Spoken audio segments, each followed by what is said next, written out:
জনম দুঃখিনীর ঘর, কবি অরুণ মিত্র, পাঠ অঞ্জলা মাহাতো।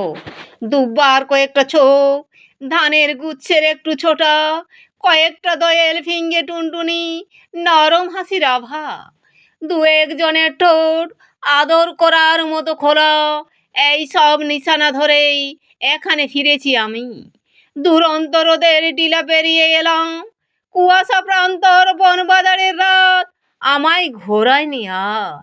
অচেনা হাঁটুরে আনাগোনা ক্রমে ক্রমে মুছে গেছে নানান জিজ্ঞাসাবাদ, বিচিত্র ভাষার স্তূপ ঠেলে এখন আমার কান শুদ্ধ এক ধ্বনিতে পেতেছে। সেই পিদ্দিমের আলো দেখা যায়, জনম দুঃখিনীর ঘর। কবে আমি বড় হয়ে তাকে ছেড়ে চলে আসি, তবু তার আঁচলের হাওয়া আজও আমার নিভৃতে। ঘুমের সময় যত গল্প ছিল আমাদের, অন্ধকার ভরা তো যা সবেই সে তো রূপকথার। তবুও দুঃখ গোছানোর গোপনতা নিয়ে গল্পের রাতের মধ্যে অভিভূত আমরা ঘুমোতাম। তারপর একদিন বেরিয়েছি সন্ধ্যা, সীমান্ত জোড়া পাহাড় ডিঙিয়ে কত দূর চলে গেছি।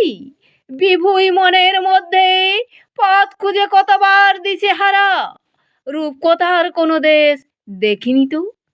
আজ দুব্বা ধান পাখি দেখে, ভালোবাসার দু একটা মুখ দেখে এখানে ফিরেছি।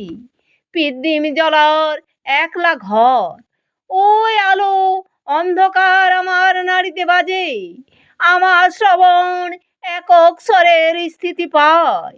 ভাঙা চোরা বুড়ি গলা, বিশুদ্ধ অতল স্পর্শ, ঘরে ফিরতে বলে ডাকে। সলতেটা নেবার পরও এই ডাক ঘুরতে থাকবে, যতক্ষণ না আমি রাত্রিরের গল্পগুলো মনে চেপে আবার দাঁড়াবো গিয়ে দুঃখের দুয়ারে।